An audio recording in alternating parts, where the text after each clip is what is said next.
intracameral e o grupo B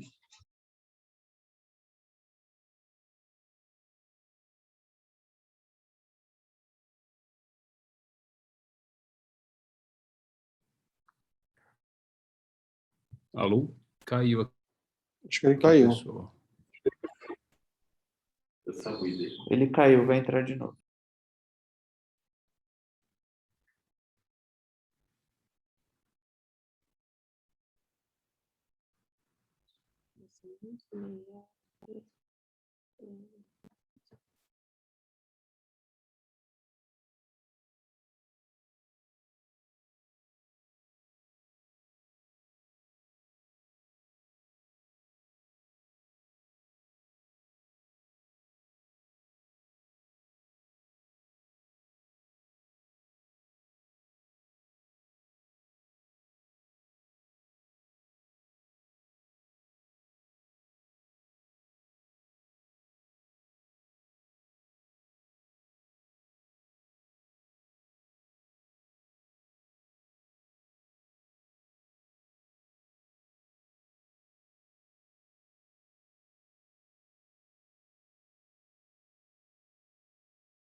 Oi, bom dia, Cristiane, tudo bem?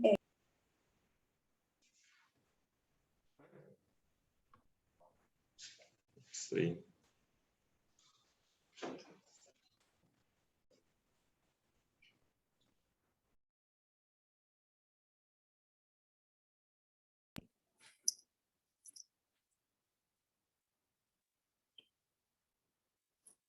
Seu áudio está fechado, Rafael.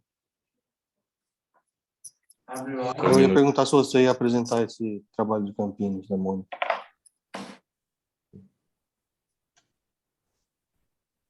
Desculpa, professor, não escutei.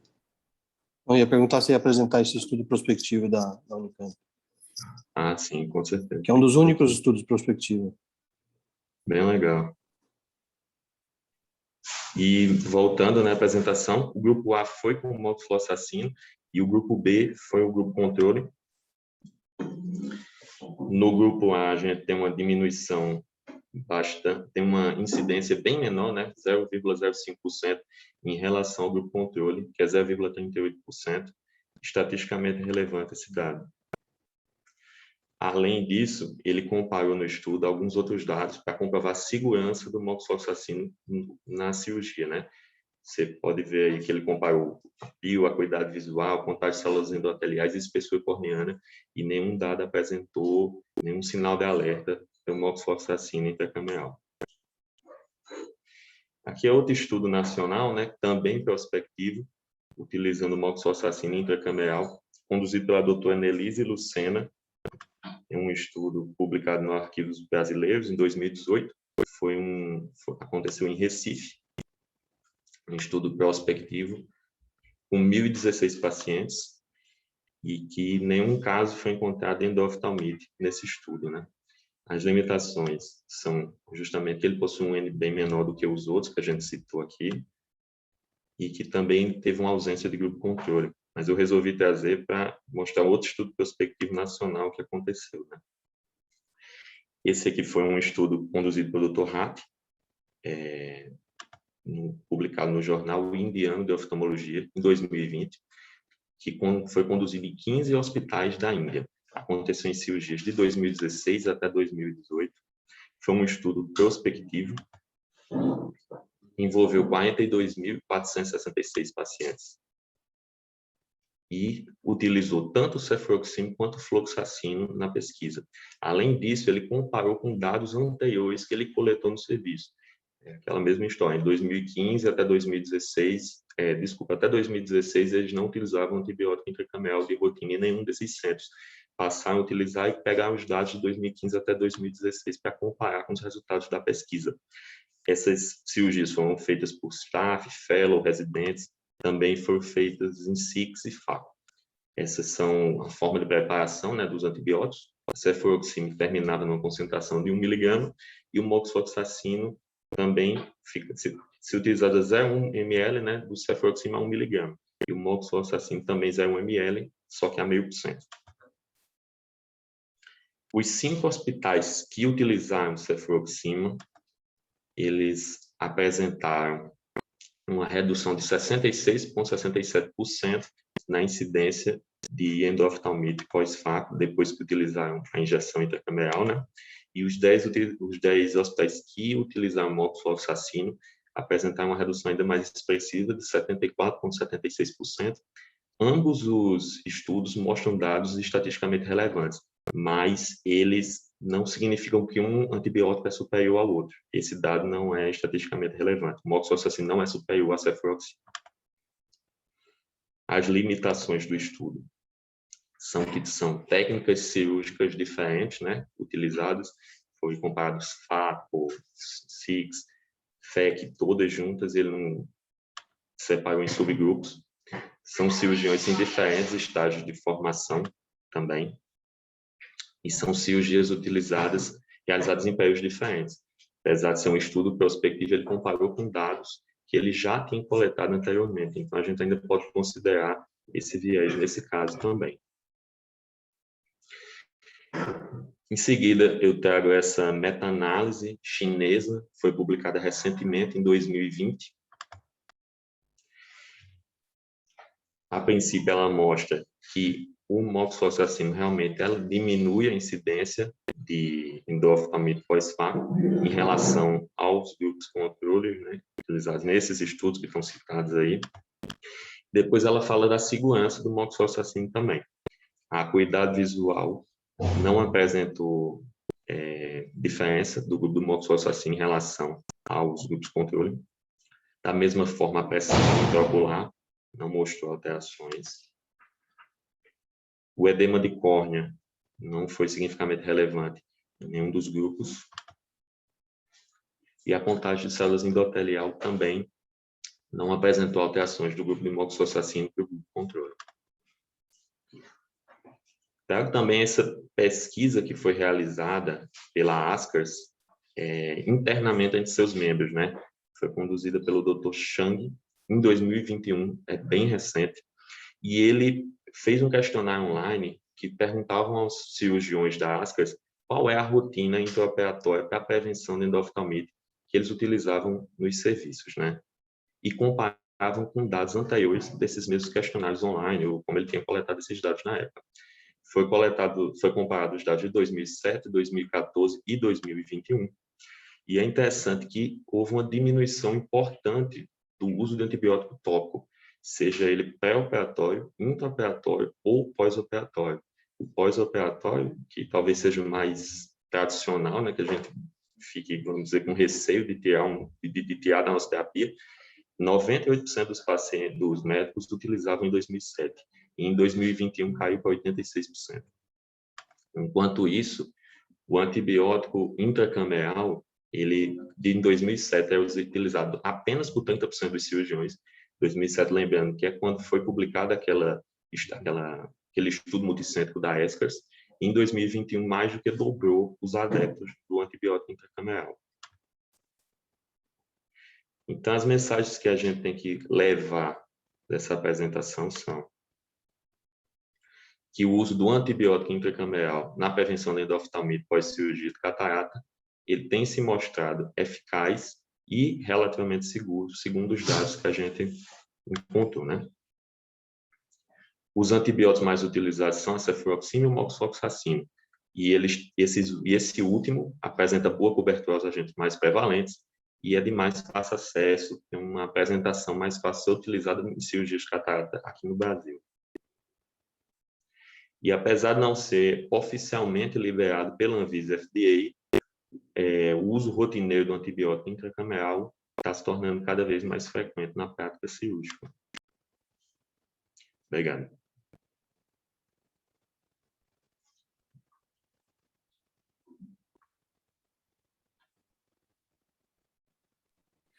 Alguém tem algum comentário?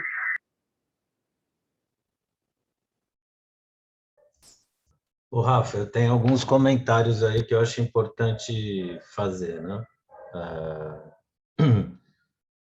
Primeira coisa, em relação a centro cirúrgico, quando você entra num centro cirúrgico, as 3 coisas que você olha para avaliar, analisar um centro cirúrgico são estrutura, fluxo e processo. Eu vou descrever rapidamente a experiência que eu tenho em 3 centros cirúrgicos, onde a identificação de problemas nesses 3 pontos permitiu que a gente reduzisse taxas de endoftalmite em 5 vezes. Primeiro centro cirúrgico da Unifesp.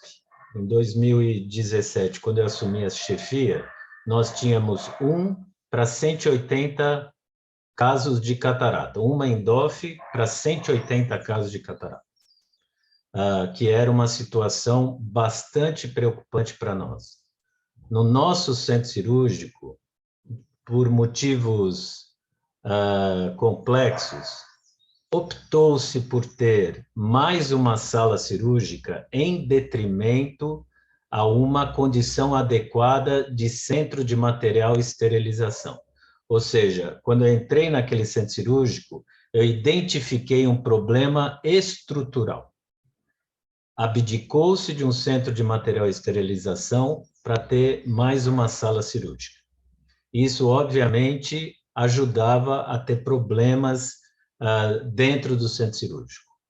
O segundo problema que a gente observou, obviamente, foi o processo durante a internação e admissão dos pacientes para a cirurgia. Foi quando a gente entendeu que um protocolo, por exemplo, de iodopovidona tópico, ele é fundamental para a redução de taxas de infecção dentro do centro cirúrgico. É obrigatório você ter, no mínimo, 10 minutos de ação do iodopovidona para que ele tenha um efeito adequado. Naquele momento, valorizava-se o uso profilático de antibiótico por 2 ou 3 dias para fazer controle de endoftalmite. E a gente demonstrou, por estudos de concentração inibitória mínima na câmara anterior, que o uso profilático de antibiótico 2 ou 3 dias antes é completamente inadequado. Por que foi escolhido a moxifloxacina? Como você mostrou, a primeira coisa que você tem que saber é o que causa endoftalmite no seu ambiente. Pode ser que o centro cirúrgico de um local seja diferente do outro. Então, eu preciso ter dados do meu centro cirúrgico para identificar o antibiótico adequado. Daqueles todos os bichos que você mostrou, cerca de 45% são meticillinase resistentes. Ou seja, não adianta eu usar cefuroxime no centro cirúrgico da Unifesp. Eu tive que escolher a moxifloxacina. Pode ser que outro centro cirúrgico, em outra cidade, ou mesmo em São Paulo, queira usar a levo, como foi usada no estudo da ESCARS. No nosso ambiente, a levo não iria funcionar como a moxifloxacina. Esse ano, a gente está com 1 para 800 casos de endoftalmite. Ou seja, saímos de 1 para 180 para 1 para 1.800. Outra experiência que a gente teve foi dentro do centro cirúrgico do H-Olhos, quando eu cheguei a ter uma infecção em 1.200 cirurgias de catarata. Ali também, em 2017, além de um protocolo rígido de iodopovidona, a gente introduziu a moxifloxacina. No início, nós fizemos moxifloxacina integral, ou seja, direto do frasco, e a 50%. Hoje a gente usa de rotina direto do frasco. Eu nem vou me atrever a falar em volume, porque quem faz cirurgia de catarata entende que é impossível eu saber quanto de volume de mox eu injetei no olho. É quase impossível. Eu posso até pôr na minha seringa 1 ml ou meio ml. Mas existe reflui, existe uma diluição na câmara, eu não tenho um controle perfeito sobre o volume da câmara. Então, há um certo preciosismo em dizer eu injeto 0,5 ou injeto 0,6. Aí é uma coisa difícil da gente ter certeza. Porém, sempre lembrando que se você drenar todo o humor aquoso, o que você consegue tirar é 1,2. Aliás, daquela seringa de 1 ml, você tira 12 daqueles risquinhos pequenos. Esse é o volume que você consegue drenar da câmara anterior. A outra coisa que é fundamental no centro cirúrgico chama rastreabilidade. Você tem que ter todos os passos dentro do centro cirúrgico monitoráveis para você identificar a falha do sistema e saber por que você teve determinado caso de endoftalmite. É muito difícil você ter rastreabilidade sem recursos tecnológicos tipo código de barras. Então, centro cirúrgico que não atua com código de barras, ele vai ter dificuldade em ter rastreabilidade. Hoje, por exemplo, em injeções de anti-VEGF, onde você também lida com endoftalmite, eu consigo te dizer se a minha circulante deixou de passar álcool na tampa do frasco na hora que o retinólogo vai pegar o anti-VEGF para aplicar. Então, você tem todas as etapas do processo, é o que a gente vai chamar de processo e fluxo, monitoradas, ela tica cada uma das etapas para eu saber aonde houve a falha da etapa para identificar a causa da endoftalmite. Última coisa, eu comentei a semana passada, eu tive a minha primeira endoftalmite da minha carreira profissional. Primeira, uma endoftalmite por Enterococcus fecalis num faco de MEC, com 24 horas do procedimento cirúrgico. Eu não consegui identificar a falha que houve no processo. Por ser Enterococcus fecalis, tem algumas hipóteses que podem ser alheias ao meu processo de centro cirúrgico. E como cirurgião, por exemplo, o próprio paciente pode ter se contaminado em casa. Ou o próprio DMEC pode ter vindo contaminado, no caso, a córnea. Mesmo tendo todos esses cuidados, eventualmente, você vai lidar com casos onde você não identifica a falha no processo.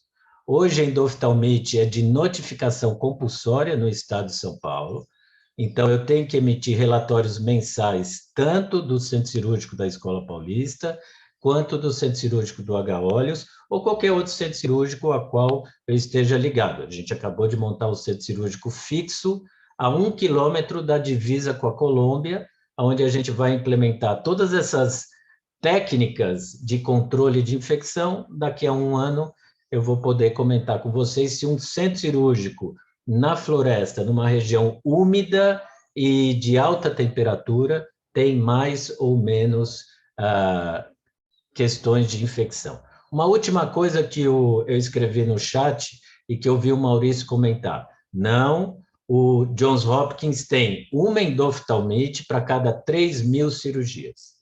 Eles não fazem injeção intracameral, apesar do Peter McDonnell ter declarado que gostaria de fazer, mas ele não conseguiu licença para implementar a injeção intracameral. O que eu quero dizer com isso?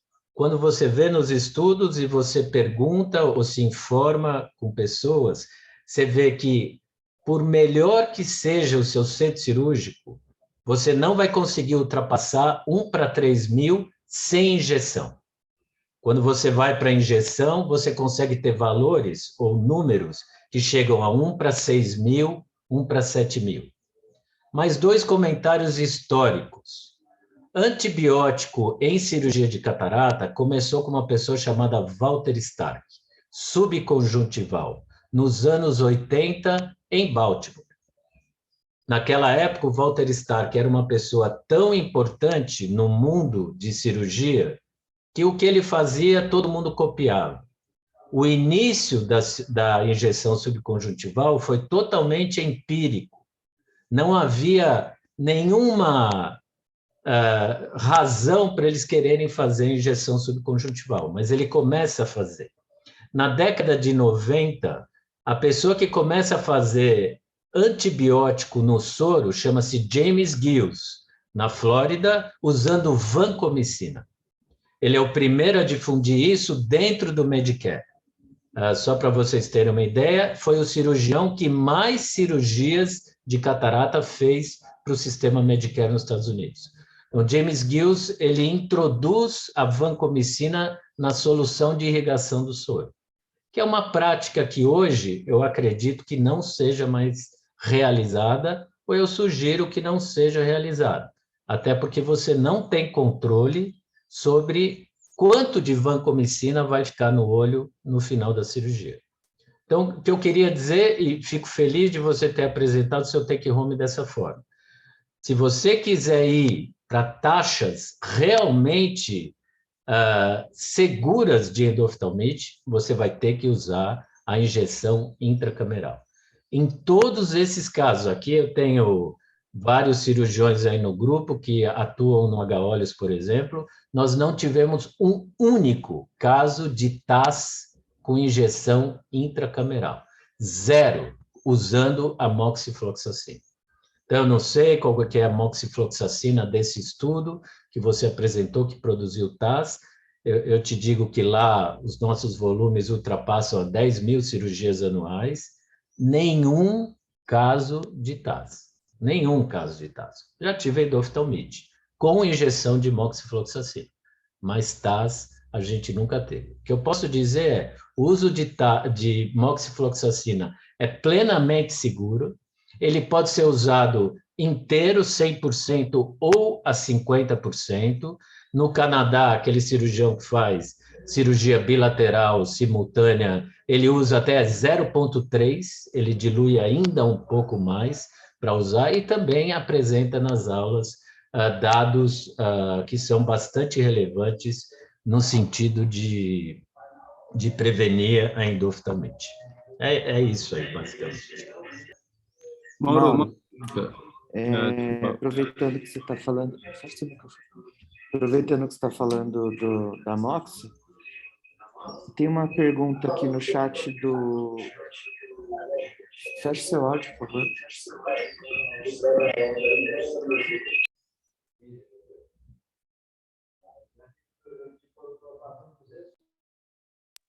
Tem uma pergunta no chat do Hat, perguntando se consideraria usar Vigamox no BSS.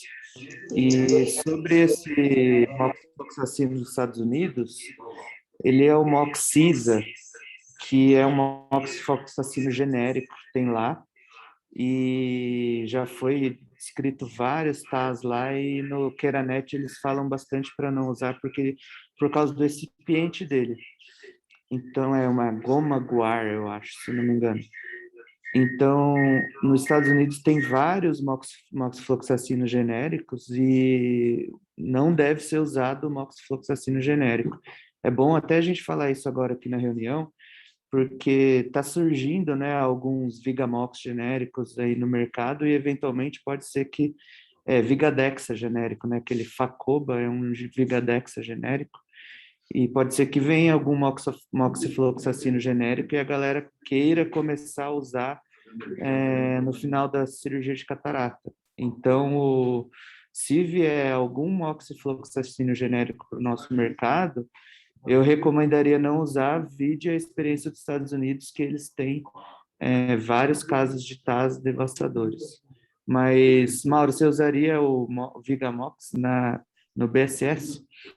Não, não pelo, Edu, até pelo que eu comentei, para tentar ter algum controle sobre dose. Se você dilui no frasco, você não tem nenhum controle sobre a dose. E o que é importante não é eu ter ele circulando durante a cirurgia, é que no final da cirurgia, a concentração de MOX no humor aquoso seja bem elevada. Apesar da gente saber, em estudos de espectrofotometria, que fica um pouco de MOX impregnada em tecidos oculares. Então, você às vezes tem como se fosse alguns depósitos de MOX no estroma da íris, no corpo ciliar, até no corpo vítreo. Isso você identifica a MOX nesses locais. Mas a gente não sabe por quanto tempo vai haver uma liberação daquela droga. Eu não usaria no frasco, eu não vejo sentido de usar no frasco para que você tenha algum controle no final da cirurgia. Então, você tem que injetar no final, como eu disse, é difícil ter certeza do volume que fica no olho naquele momento, né? Até porque pode haver algum fluxo de saída ou de entrada do humor aquoso ou da lágrima depois da cirurgia, dependendo de como ficou a sua incisão. Mas eu prefiro injetar para tentar ter um pouquinho mais de controle sobre a dose.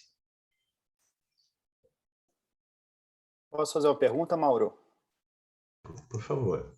Como que você faz a aspiração Direto do frasco, a gente aspira, o frasco, abre o frasco, o bico está estéreo, né, dentro do centro cirúrgico, e a gente tem aspirado direto do frasco. Eu preferiria rosa, ter... por exemplo. Com agulha, eu não sei te dizer se é agulha rosa, mas como ele é uma solução, né? Você nem percebe como uma suspensão é uma solução, eu entendo que até agulhas mais finas poderiam ser usadas, mas talvez seja agulha rosa. A gente absorve todo e fraciona o conteúdo. Então, eu acabo produzindo 10 seringas de insulina a partir daquela... O fracionamento é feito dentro da sala cirúrgica. Tá, isso é feito por enfermeira? Pela enfermeira. Tá, então antes da sua rotina, ela faz o fracionamento com um frasco. Ela obtém X seringas. Tá. É assim que a gente faz. Tá bom. Maurício? Mauro, eu hoje acho que tem um pouco mais de 10 mil cirurgias no centro cirúrgico que eu adequei para mim, né? Foi construído para mim. Não tenho nenhum caso de endoftalmite. 100% dos pacientes injetando mofloxacino. Eu Maravilha. não sou 100% descartável porque eu reutilizo a via, né? Apesar de trocar a caneta de todos os pacientes. Eu tenho um esquema aqui que eu faço que eu boto vários layers entre a cirurgia e outra. Na verdade, eu não pego na via, mas a caneta é trocada em todos os pacientes. Eu não troco o tipo, como eu sei que tem muito lugar que acontece isso. Eu, há muito tempo, injeto 0,5, eu subi para 0,6. Eu estou falando de 6 unidades internacionais, né? Então, 6 centésimos de 1 ml. Faço exatamente assim, eu tenho um volume aqui atualmente em torno de 20 a 25 facos no amanhã, então fraciono, ela coloca 15 unidades, eu desprezo mais ou menos quase 10 em cima do olho do paciente e injeto o restante depois que eu lavo e seco o olho. Temos uma rotina rígida do PVPI pré-operatório, né? Quando o paciente está dilatando a pupila, é pingado o colírio de PVPI, de maneira que eu não enxergo a endoftalmite como uma coisa que é para acontecer, e concordo com você, Mauro. Eu honestamente, se eu fosse dono do meu hospital e tivesse uma infecção a cada 3 mil, eu teria tido, talvez estivesse na terceira ou quarta endoftalmite aqui. É horrível, na verdade, para um serviço numa cidade pequena, você ter 3 pacientes que possivelmente tiveram chance de perder o olho é uma coisa muito séria, na verdade. eu acho que é uma estatística alta. Eu vejo como uma estatística alta de uma coisa que a gente pode tentar ser diferente. Concordo plenamente, eu não vejo, é melhor ter uma dose correta no final da cirurgia. Então você pressurizou o olho, depois que eu pressurizo o olho, estava comentando com a Dani aqui, a gente coloca, eu injeto o mofloxacino no olho do paciente, e às vezes fica até um pouco hipertônico, Dani, aí é quando eu tiro um pouco do excesso de solução que está dentro do olho, né? Porque eu já injetei lá aquilo ali. Mas eu realmente não concebo a gente tentar evitar. Eu acho que aqui no Brasil deve ter caído bastante, né, Mauro? Eu queria saber os números, se alguém tem acesso aos números gerais aqui no Brasil, seria importante. Infelizmente não se notifica, mas esse pessoal que faz altíssimo volume com menos controle de qualidade, que deve sofrer hoje bem menos por causa do Moflox. Eu escutei uma coisa e eu queria a ajuda de vocês, se é verdade, é que a gente na oftalmologia, por ser uma infecção muito rápida, a gente não causa resistência, a gente não é responsável pela resistência bacteriana, porque as infecções são muito rápidas. Isso é verdade ou é balela isso daí? Não é verdade. Existem vários mecanismos de resistência, né? Talvez um dia a gente possa conversar com isso de uma forma melhor. Mas vamos dizer que você vai lidar com resistência porque você tem um colega otorrino, pediatra, pneumologista, que ajudou com que o seu paciente adquirisse uma flora resistente. Isso é a primeira coisa. Segunda coisa é convívio. Você tem que entender que se eu estou no ambiente hospitalar, se eu sou um profissional de saúde, a minha flora ela é contaminada pela flora nosocomial, onde você pode ter a existência de metilinase resistente sem nunca ter tomado um antibiótico. Tá certo? Pelo fato de você ser um dentista, um médico, uma enfermeira, um recepcionista de hospital. Eu falo isso porque se você vai operar um paciente de risco de infecção, eu sempre lembro isso, além dessa infelicidade da semana passada, eu tenho uma ceratite por metilinase resistente no caso de PRK. É outra infecção grave que eu tive na vida. E essa foi de um menino que eu fiz PRK, cuja mãe estava internada numa UTI na semana que antecedeu a cirurgia. Naquela semana, o paciente acompanhou a mãe na UTI e na mesma semana ele fez o PRK. Teve uma infecção por metilinase resistente, uma infecção grave, obviamente, que obrigou a fazer um transplante depois.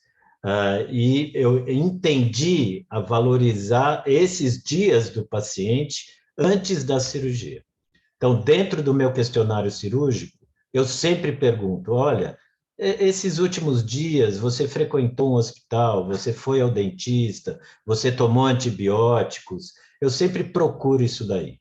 Outra coisa, Maurício, a gente já identificou em indivíduos normais, candidatos à cirurgia refrativa, flora com metilinase resistente.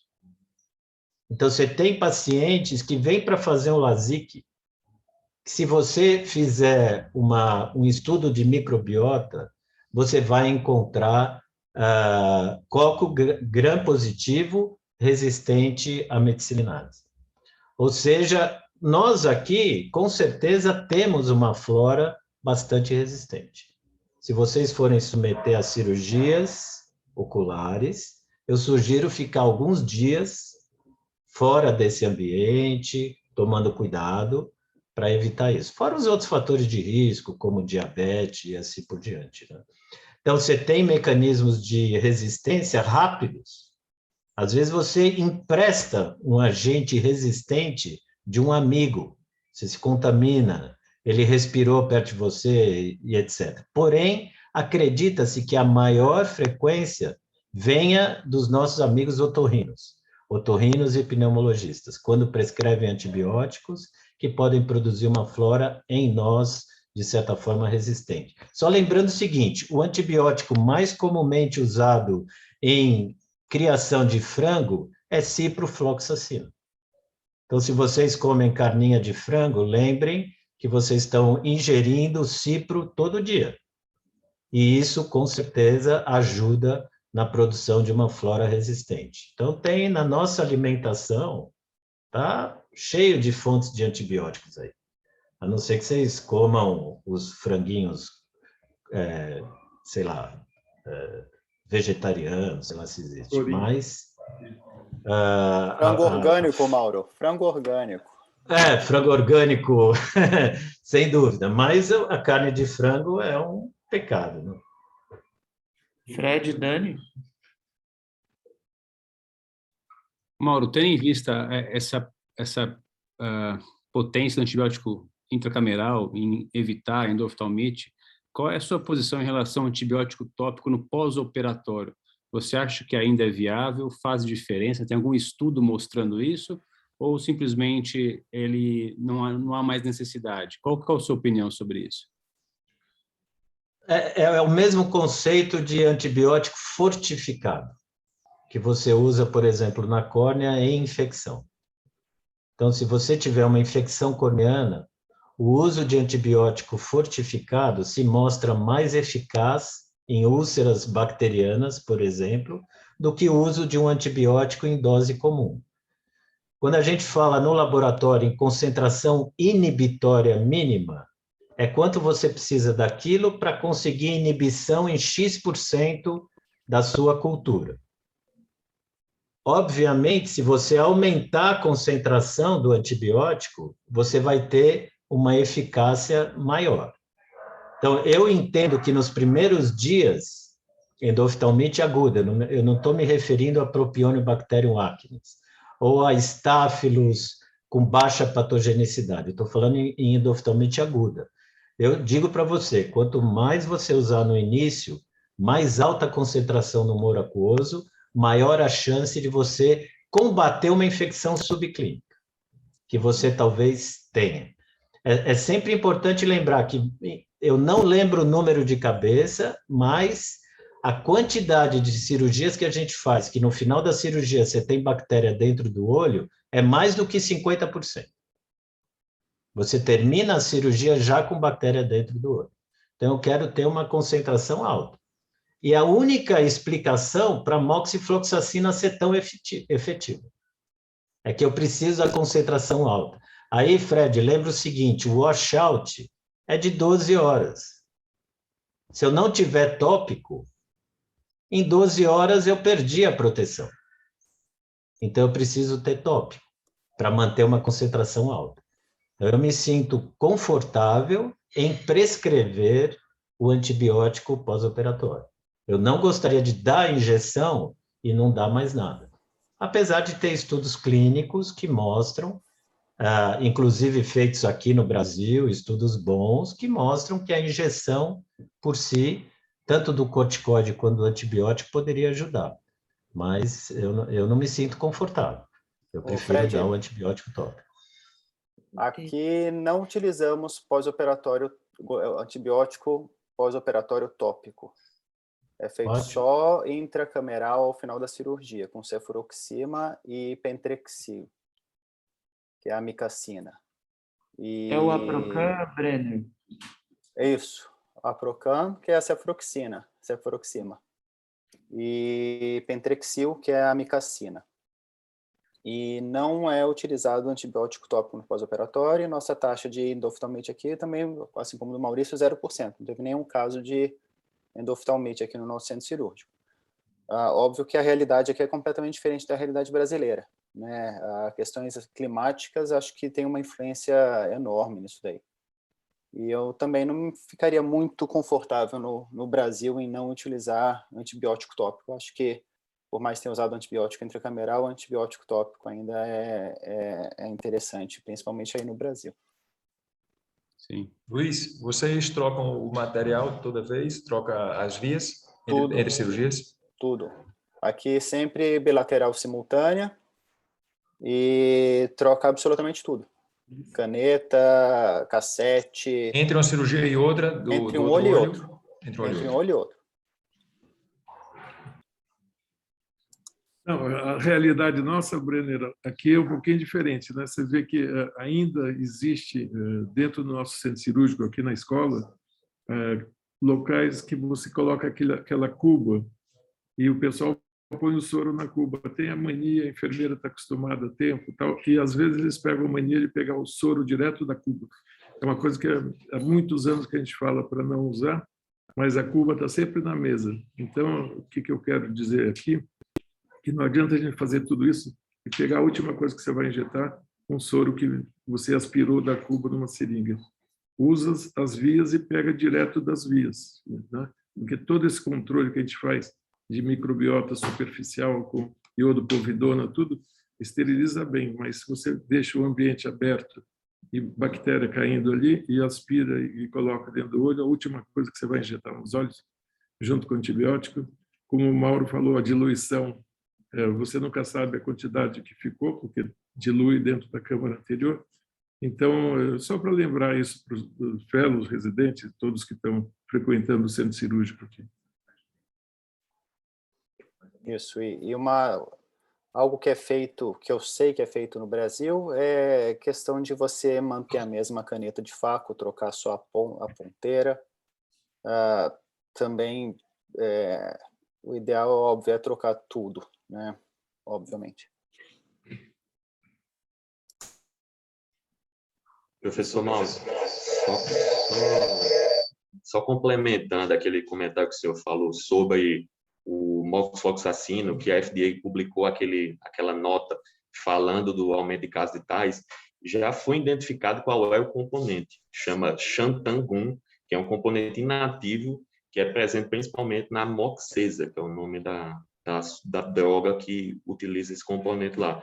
Então, assim, o Vigamox, que é o mais utilizado aqui, ele não tem esse componente, e é bom, como o Rafael falou, o Bayashi, sempre ter cuidado com esses medicamentos genéricos.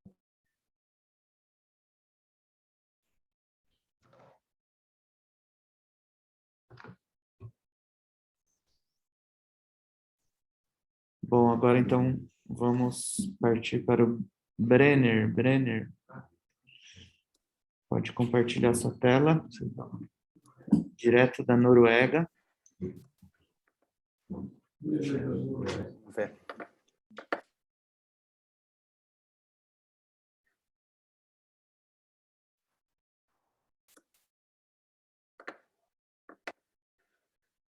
Share spouse, bring your share. Certo. Estão vendo? Sim. Tá. Na verdade, é mais uma conversa aqui. Eu tinha conversado com a doutora Cláudia. A gente estava trocando algumas informações, algumas palavras pelo WhatsApp sobre planejamento de cirurgia personalizada. E a gente tinha marcado uma conversa, só que como surgiu essa oportunidade aqui, acho que vale a pena a gente papear um pouquinho e estender essa conversa a outros integrantes que tenham interesse, né, na cirurgia personalizada, né? Seria mais ou menos como eu faço atualmente. Essa foi uma apresentação que eu fiz há umas 2 semanas para o BOIS, em Sorocaba. Foi uma aula para residentes, então procurei ser didático e, na verdade, ela acaba englobando outros conceitos, né, que a gente acaba passando um pouco rápido aqui mesmo. Então, basicamente, o screening de cirurgia refrativa, olhos normais, esses seriam os padrões normais, padrões suspeitos, risco, análise de risco pré-operatória, isso já não seria tão relevante aqui com essa apresentação de hoje. Né, a análise do Sirius, né, que acaba sendo muito semelhante ao Holiday Report, que é um mapa que eu gosto muito, que você vai ver sempre aquela análise de curvatura anterior, associar com a curvatura posterior, os mapas de elevação anterior e posterior, e o mapa de paquimetria relativa. Se você tiver uma congruência de todas essas áreas, esse é uma córnea que tenha um risco biomecânico. Então, na verdade, foi só para iniciar a conversa com os residentes do BOSS. Um pouco mais voltado para a parte de aberrometria, Lembrar sempre aqui das seções cônicas, isso é importante. Lembrar que a córnea, ela tem uma asfericidade, a gente usa muito o Q como asfericidade, tem uma asfericidade negativa, então a córnea é uma elipse prolada, apesar de ser uma elipse prolada, né, com asfericidade negativa, em torno de menos 0,25, 0,27, ela tem uma aberração esférica positiva. Então, essa asfericidade da córnea não é suficiente para inverter, digamos assim, a aberração esférica. Lembrar um pouco também do conceito aqui de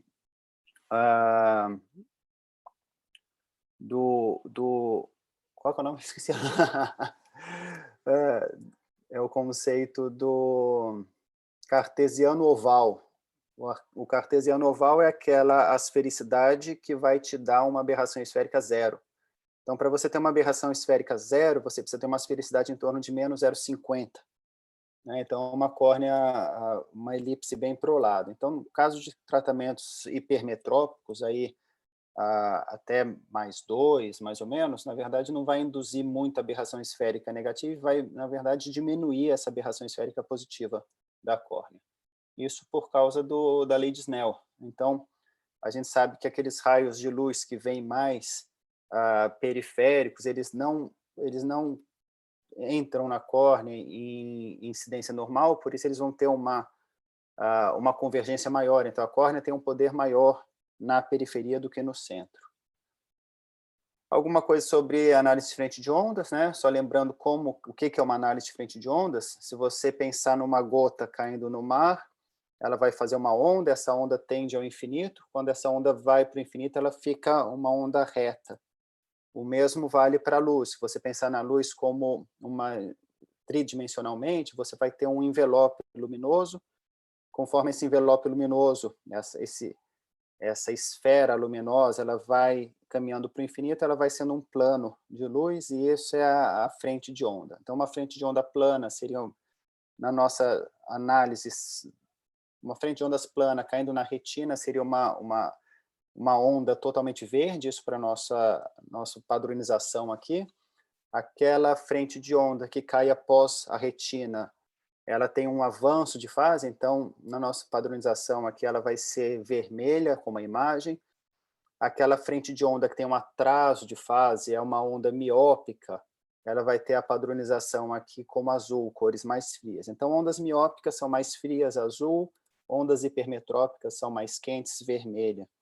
Né? Então, se você pensar na retina, o verde, essa vai ser a nossa referência, e é assim que a gente vai raciocinar em termos de aberrações. Então, uma frente de ondas plana, um defocus, está vermelho, está azul no centro, então, aqui a gente chama de defocus positivo, mas é uma miopia no caso, né, azul. Aqui o coma, e a aberração esférica, você vê a periferia mais míope, mais uma onda miópica periférica, uma onda central hipermetrópica. Então, isso é aberração esférica. Então, esses são os componentes de Zernike, aberrações de baixa ordem e aberrações de alta ordem. Importante saber que as aberrações, elas se interagem, então, duas aberrações se somando podem ser menores do que uma aberração isoladamente. Né? E o olho, ele tem mecanismos de compensação dessas aberrações. Então, você tem a aberração corneana, você tem uma aberração interna desse olho, e você sabe que a aberração total do olho é sempre menor do que essas partes. Então, nós temos mecanismos internos para compensar a aberração corneana. E que sempre que você faz uma cirurgia ocular, seja uma cirurgia refrativa corneana ou uma cirurgia de catarata, você quebra esse mecanismo de compensação e você necessariamente vai ter um sistema óptico mais aberrado do que o do olho virgem, digamos assim. Então, aqui, basicamente, na parte de tratamento, né, das aberrações. Essa é a plataforma que eu uso. Eu uso a plataforma da Schwind, tanto com Sirius, que faz a parte de aberrometria corneana, e o Peramis, que faz a parte de aberrometria ocular. A Schwind usa o software do ORK-CAM, que é um excelente software para planejamento cirúrgico, e o laser eu uso o Schwind Amaris 1050RS. Então, esse aqui é a nossa plataforma. Questão só de centralização, isso já foi muito discutido aqui.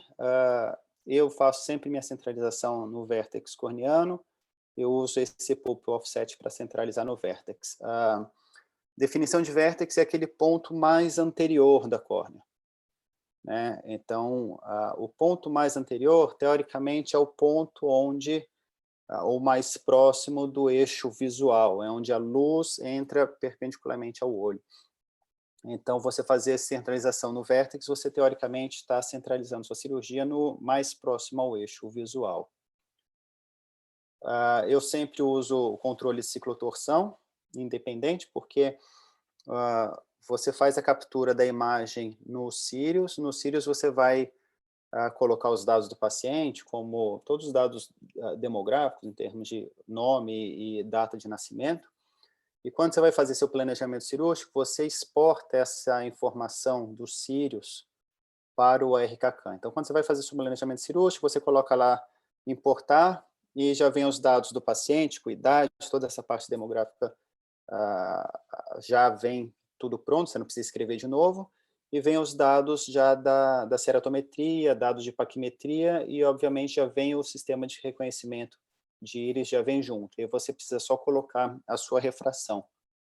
Então, obviamente, eu uso o controle de ciclotorção para 100% dos pacientes, mesmo pacientes plano, digamos assim. Mesmo porque você vai ter um vértex, né? Se você vai ter um pulp offset, você precisa ter essa coordenada polar do eixo, você vai ter a distância e o eixo da onde você vai deslocar o seu tratamento. Então, se o olho estiver rodado, você vai ter um falso vértex corneano.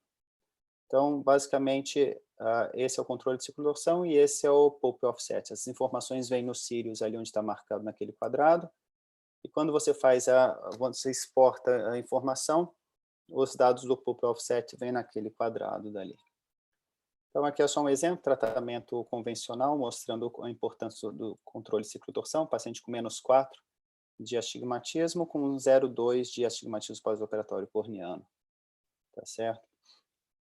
Aqui, na verdade, um pouco de perfil asférico, acho que não seria muita questão, porque a ideia, obviamente, de você ter um tratamento asférico é você tentar induzir o mínimo possível de aberrações com seu tratamento refrativo. Então, a ideia atualmente é você não induzir aberrações, tentar manter esse mecanismo de compensação do olho, de certa forma.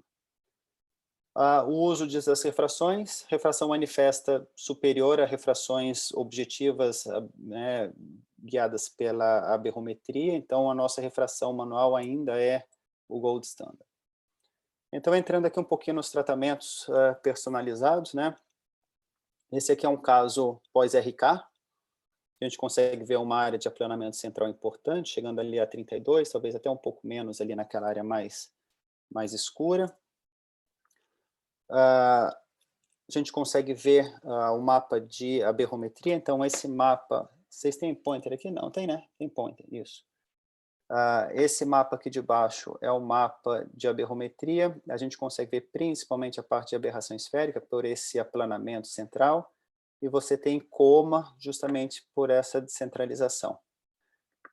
Vem aqui essa tabela que vai me dizer quais são as principais aberrações nesse caso, então a gente consegue ver um coma de 0,88, uma aberração esférica de 0,88 também.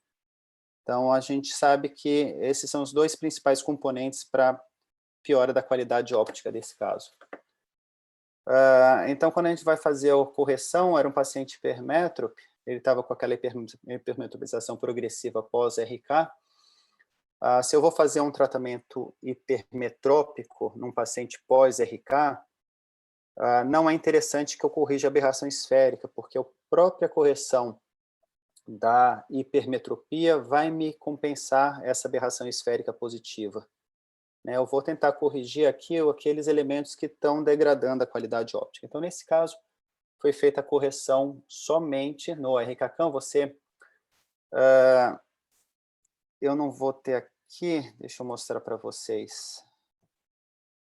Nesse mapa, eu vou ver se eu mostro para vocês depois, mas ele vem, uma das opções no próprio RKCAM é o Manager. Quando você clica no Manager, ele vai abrir essa tela aqui agora. E nessa tela você consegue brincar, de certa forma, com as aberrações, que tipo de aberrações você quer corrigir ou não.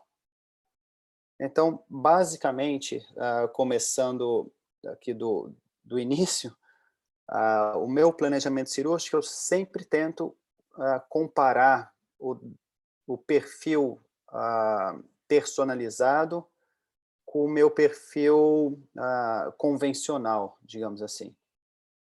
Então, a gente consegue ver esse mapa superior aqui, esse é meu mapa do meu tratamento convencional para a refração do paciente.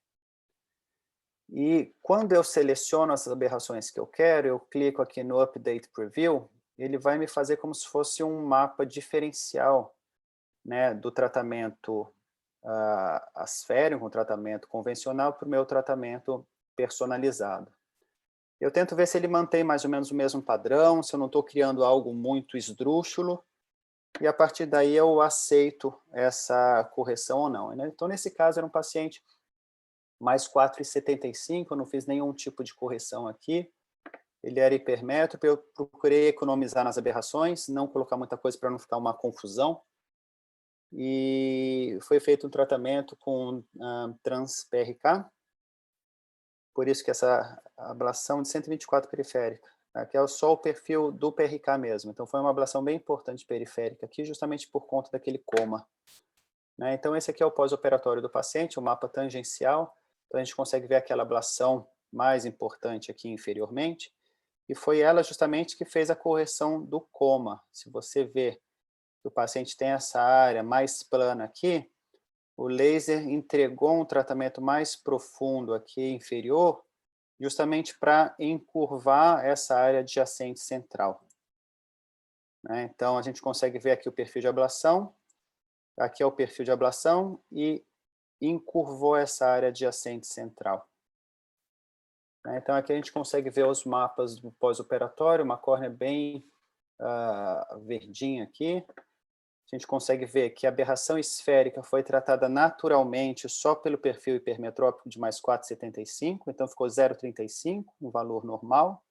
E o coma, que foi tratado, ficou em 0,12, tá? Que foi justamente o que estava causando essa perda de qualidade óptica. Tá? Então, minha take-home message aqui para casos pós-RK, hipermetropização pós-RK, tira a aberração esférica, nunca trate a aberração esférica nesse caso, porque vai aumentar muito o perfil de ablação e você vai ter hipocorreção da sua hipermetropia. Então, aqui tira a aberração esférica, trata a hipermetropia e outras aberrações que estejam causando perda de qualidade óptica, seja trifoil, quadrifoil ou coma. Então, aqui o mapa diferencial mostra exatamente como se fosse uma imagem espelho aqui, ao contrário do mapa pré-operatório. Aqui um outro caso extremo, também pós-RK, incisões grandes, aqui um quadrifoil gigantesco, a gente consegue ver um quadrifoil 0,49, hexafoil, pentafoil, todos os foil aqui tem um monte. Então, nesse caso, eu procurei tratar só terceira ordem, então deixei só trifoil, coma e botei aqui quadrifoil na quarta ordem. Eu fiz o update preview e comparei meu tratamento com o tratamento asférico, o tratamento convencional aqui. E eu vi que o meu tratamento não estava muito esdrúxulo, ainda que tivesse uma profundidade de ablação maior do que eu esperava aqui, do que a calculada, mas isso vai ser justamente para poder corrigir as aberrações. E nesse caso eu fiz uma pequena hipocorreção da hipermetropia. Eu lembro que essa paciente estava em torno de estava mais 6, alguma coisa assim, eu diminuí um pouco aqui meu componente esférico. Então esse foi o perfil de ablação, esse aqui é a córnea no pós-operatório, bem ainda com alguma assimetria, mas a gente consegue ver bem aqui o tratamento do quadrifoil, e essa paciente super satisfeita depois disso. Esse aqui é o caso que talvez seja mais desafiador no início, se você vai ver um paciente, esse é um paciente jovem, em torno de 30 anos, previamente operado de LASIK miópico, foi um LASIK miópico, se eu não me engano, uma alta miopia, em torno de -6, -7, alguma coisa assim. e que foi feita uma zona óptica não muito grande, o paciente tinha uma pupila grande e ele estava se queixando de halos, né, de glare, de qualidade óptica.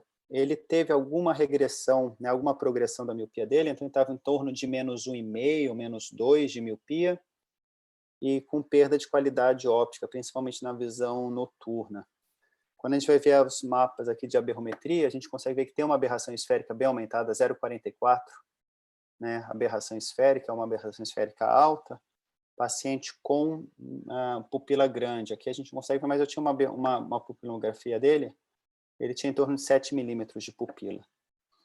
Então, eu fiz esse tratamento guiado pelo Perames, ele tinha uma pupila grande, então conseguia ter uma captura boa. E quando eu fui fazer o planejamento cirúrgico, sempre que você vai tratar aberração esférica, isso é bem importante. A aberração esférica, o tratamento da aberração esférica influencia muito a sua precisão em termos de esfera, né, de componente esférico. Então, aberração esférica positiva, por mais assim, pouco compreensível que seja, a aberração esférica positiva vai te induzir um perfil miópico. Então, se você vai corrigir a aberração esférica positiva, você vai induzir hipermetropização. Desculpa, isso. Você vai hipercorrigir a miopia, né, desse cara. Então, nesse caso daqui, a gente consegue ver o perfil de ablação. O paciente estava -1,5, -2, aproximadamente. -1,5. E aí, esse é o perfil de ablação com refração de 0. Nesse caso, eu selecionei as aberrações, aberração esférica, alguma coisa de trefoil. Eu acho que eu botei todas as aberrações nesse caso aqui. Mas você consegue ver que para corrigir essa aberração esférica positiva é um perfil, praticamente um perfil miópico aqui, com maior perda, maior remoção de tecido central. Quando você vai ver aqui nas ablações, a ablação de 22 central, um pouco mais 27 periférico, a 3 milímetros, não é tão periférico assim. Né? Mas é basicamente um perfil miópico aqui, como um donut. Então, em vez de tratar -1,5, foi tratado 0 nesse caso. A gente consegue ver a ampliação da zona óptica aqui, o paciente ficou plano, incrivelmente, o coma dele, coma de 0, a aberração esférica diminuiu para 0,25. Então, a gente consegue ver o mapa diferencial, aqui a ampliação da zona óptica, com a correção desse coma, né, que estava um pouco deslocado o tratamento para cá. E aqui o mapa comparativo, né, aqui a aberração, as aberrações pós-operatórias, uma high order de 0,30, e pré-operatória 0,59, principalmente as custas aqui de coma, 0,36, e a aberração esférica 0,44. E diminuiu o coma para 0,04 e a aberração esférica 0,25, tratando 0 de ablação, 0 de refração, somente aberrações, aqui um tratamento somente das aberrações. Um outro caso aqui, o caso foi feita a incisão, caso de trefoil, incisão ruim. A gente consegue ver um trefoil enorme aqui de 1,43 micra, após cirurgia intraocular. Qualidade óptica ruim, então essa é a refração. Aqui está o manager. Você clica no manager aqui, você pode escolher as aberrações que você quer. Então o que eu faço, eu desseleciono todas as aberrações e coloco aqui apply. Então, nisso, ele vai me aparecer nessa primeira aqui, o meu perfil convencional. E daí eu seleciono e coloco no Update Preview, ele vai me dar diferencial aqui. Aqui está ao contrário, mas não é assim que eu faço normalmente. Então, basicamente, aqui está me mostrando isso. Aqui está me mostrando o perfil com todas as aberrações, tá certo? Então, quando você abre a página, ele me dá o perfil totalmente selecionado aqui. Eu cliquei para tirar todas as aberrações e botei o Update Preview. Então, aqui é o diferencial de todas as aberrações sendo corrigidas, e aqui é o perfil convencional. Aqui seria o diferencial entre esses dois perfis. Então, a gente consegue ver que todas as aberrações vai me consumir 62 micra, versus 39, um perfil bem diferente, de certa forma, do perfil convencional. Uma ablação muito mais aqui central, né, justamente por conta dessa aberração esférica aqui. Aqui a gente consegue ver uma figura de trefoil, e a gente consegue ver esse perfil miópico, né, de Donald aqui. Então, esse cara vai ficar com certeza hipermétrope. Tá? Então, o que eu faço normalmente? Eu seleciono tudo, coloco o Apply, ele vai me mandar o perfil sem aberrações aqui para cima, e agora eu começo a colocar as aberrações que eu quero corrigir. Então, nesse caso, eu selecionei somente o trefoil, porque é o trefoil que a gente viu que estava muito aumentado lá. A aberração esférica eu tirei, porque a aberração esférica vai me dar só confusão, ela vai me dar erro refrativo. A aberração esférica não era problema. Então, eu ignoro a aberração esférica, coloco o Update Preview, e esse daqui é o meu perfil personalizado agora. Ele vai me consumir mais tecido, mas ele está mantendo mais ou menos esse mesmo padrão. Então, achei aceitável e fui nesse perfil de ablação aqui. Então, aqui são todos os dados do tratamento em si, e aqui é o pós-operatório. Tá? Pós-operatório, o nosso trefoil foi para 0,27. Tá? Aberração, a qualidade óptica. E aqui o mapa diferencial, pré-operatório, aqui é o pós-operatório, e esse é o mapa diferencial. Para a correção do trefoil, a gente consegue ver que ele faz meio que uma área aqui, um astigmatismo, um perfil meio aqui em cunha, em C, né, e fazendo alguma área de encurvamento aqui. Então, aqui o mapa, né, de aberrometria pós-operatório, high order de 0,49, aqui o pré-operatório com high order de 0,81, e o trefoil diminuiu 0,64 para 0,27. Caso mais difícil, paciente pós-câmara, também a gente consegue ver essa área central aqui. Quando a gente vai fazer a análise de aberrometria, a gente faz aqui a 6 milímetros, dá uma aberração não tão alta, um 0,48, não é uma high order aberration tão alta assim. Mas quando você diminui a zona óptica para 3 milímetros para análise, ele tem uma high order aberration de 0,85 nos 3 milímetros centrais. Né? Mesma coisa aqui com a análise de qualidade óptica. Então, esse foi o meu perfil de ablação.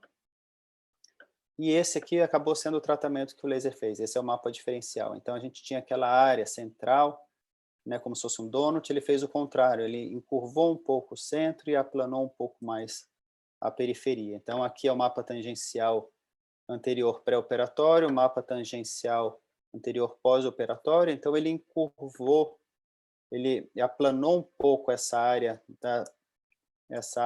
paracentral e encurvou um pouco a área central. Pós-operatório, 6 milímetros manteve o 0,44 que ele tinha antes, mas o central a 3 milímetros diminuiu para 0,46, era 0,85. Né? Aqui também mostrando o comparativo a 6 milímetros, de 0,48 foi para 0,44, não mudou muito nos 6 milímetros, mas nos 3 milímetros centrais foi de 0,85 para 0,46. Esse é um caso que eu cheguei a apresentar também na nossa reunião.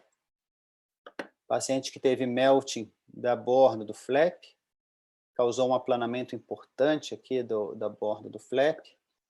E quando a gente ia ver nas aberrações, tinha coma, obviamente, por conta dessa aplanação, desse aplanamento. Tinha aberração esférica, tinha trefoil. Um caso bem difícil, então, o planejamento cirúrgico aqui, primeiro, ele me manda todas as aberrações, eu subtraio, tiro as aberrações da jogada, quero saber só com refração como que fica, e esse é o mapa diferencial. Então, o que eu optei em corrigir aqui? Optei por selecionar tudo e tirar a aberração esférica. Eu não quero que a aberração esférica me dê confusão aqui. O paciente estava mais 2, se eu não me engano, nesse caso ele era mais 2,5, eu fiz uma pequena compensação aqui da esfera, mais 2 eu tratei. Aqui a comparação dos dois perfis de ablação, ele tinha mais 2,25 eu subtraí 0,25 do meu perfil de ablação, justamente para manter as profundidades de ablação meio semelhantes aqui. Se você vai ver o perfil convencional, 1 micra central, 44 micra periférico, a 7,31. E aqui o meu perfil, 1 central e 49 periférico, a 7,26. Considerei que estava adequado esse perfil. E esse é o pós-operatório. Aquela área praticamente de aplanação aqui ficou encurvada, fiz uma zonótica bem grande, foi uma zonótica de 7 milímetros. Então, aqui nessa área azul é a correção da hipermetropia, e a correção do coma e do trifóio está aqui nessa parte avermelhada. Pós-operatório aqui, o trifóio para 0,12, coma para 0,08, aberração esférica 0,25. Né? Comparação aqui do pré-operatório para o pós-operatório. E aqui o mapa de aberrações pré-operatório e o pré-operatório embaixo. High order band 0,73 e o pós-operatório 0,37, com redução de todos esses valores aqui. Então, basicamente é isso. Como mensagem, na verdade, eu posso falar da plataforma que eu trabalho. Tem que ser econômico nas aberrações. Quando você coloca muita aberração na jogada, fica uma confusão. E se vocês quiserem, eu tenho no meu outro computador aqui, eu tenho o software da Schwind. Se vocês quiserem, a gente pode brincar um pouco no software juntos aqui. Eu quero saber a opinião de vocês, se tem tempo a gente pode fazer isso, se não, a gente segue com alguma discussão, alguma coisa assim. Acho que pode mostrar sim, Brenner. Oi, Brenner, tudo bom? Oi, Cláudia. Oi, Cláudia. Tudo jóia? Obrigada aí, viu, por você estar conversando com a gente. Imagina. Óbvio que, assim, da minha parte, óbvio que tem tempo aí para você estar mostrando, mas eu queria fazer uma pergunta. Eu vi que você mostrou tudo exemplos já de retratamento, né, de alguma maneira, assim, muito mais um tratamento terapêutico, né? Hoje em dia, no Schwind, você está usando também o tratamento personalizado ou aberrométrico para olhos virgens de cirurgia ou só nesses casos extremos de retratamento mesmo, para terapêutico? Nós não fazemos como nossa rotina tratamentos personalizados em casos virgens. Né? Justamente porque se o paciente tem aberrações baixas, boa qualidade óptica, né? Você tentar corrigir algo que é irrelevante, você acaba induzindo variabilidade no seu perfil de ablação. Você pode ter uma pequena redução da sua previsibilidade, da sua precisão. Né? Então, casos virgens, baixas aberrações, a acuidade visual de 1.2, 1.5 corrigida, eu sigo muito essa linha do tentar induzir o mínimo de aberrações possíveis. Né? Então, e mesmo porque, Cláudia, se você tem um sistema óptico bom, quando você exporta esses dados para o perfil de ablação, vai mudar muito pouco o perfil de ablação. Né? Então, se você não tem aberração para tratar, essas aberrações não vão entrar no seu perfil de ablação, vai mudar muito pouco, na verdade. E se você tiver alguma aberração para tratar, principalmente em termos de aberração esférica, você pode induzir confusão no seu perfil de ablação, e você pode ter shifts, principalmente shifts no componente esférico, que você não teria se você usasse o perfil convencional. Você está levando a uma variável a mais, né? Exatamente, ainda mais se você pensar que é um paciente que tem boa acuidade visual sem queixa, você vai estar tratando algo que é irrelevante, né? E vai estar induzindo variabilidade de algo irrelevante e obviamente, existe todo esse componente de compensação das aberrações internas. Óbvio, se você leva um perfil do Perames, um perfil, né, da aberrometria ocular, você vai estar levando esse mecanismo de compensação interna, você vai estar levando isso em consideração. Mas não é nossa rotina, mesmo porque o Perames, eles pedem para você fazer sua aberrometria sem dilatação. Então, alguns pacientes não têm esses 6 e pouco milímetros, 7 milímetros que você gostaria de ter. O laser da Schwind, o perfil de ablação do RKCAM, ele faz alguma extrapolação. Você consegue capturar 6 milímetros, tem um perfil até 7 milímetros, porque ele faz uma área de 6 milímetros personalizada e ele faz uma parte periférica convencional, digamos assim, é um perfil misto.